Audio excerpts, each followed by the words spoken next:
மல்லித்தூள் போட்டாச்சு, கரம் மசாலா, மிளகாத்தூள். மசாலா நல்லா மிக்ஸ் பண்ணிக்கலாம். இது அப்படியே இருக்கட்டும். கால் மணி நேரம் ஆயிடுச்சு, இப்போ இதை வதக்கிக்கலாம். கடலை ஊற்றிக்கலாம். இப்போ இந்த பன்னீர் வெங்காயத்தை எண்ணெயில் சேர்த்துக்கலாம். நல்லா வதங்கட்டும். இதை ஆஃப் பண்ணிடலாம், அப்படியே இருக்கட்டும்.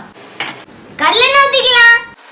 2 ஏலக்காய், 2 கிராம்பு, கொஞ்சம் பட்டை, சோம்பு, பொடிசா சின்ன வெங்காயம்.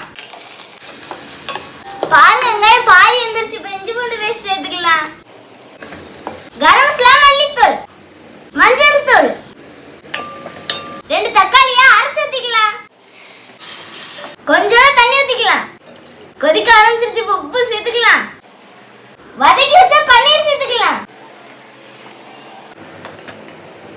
மிளகுத்தூள் போட்டுக்கலாம். சூப்பரா ரெடி ஆயிடுச்சு. மல்லித்தூளை போட்டு இறக்கிடலாம். எங்க வீட்டுக்கு ஒரு பன்னீர் பாக்கெட் பத்தாது, அதனால எக்ஸ்ட்ரா குடமிளகாவும் வெங்காயமும் போட்டிருக்கோம். கடாய் பன்னீர் சூப்பரா ரெடி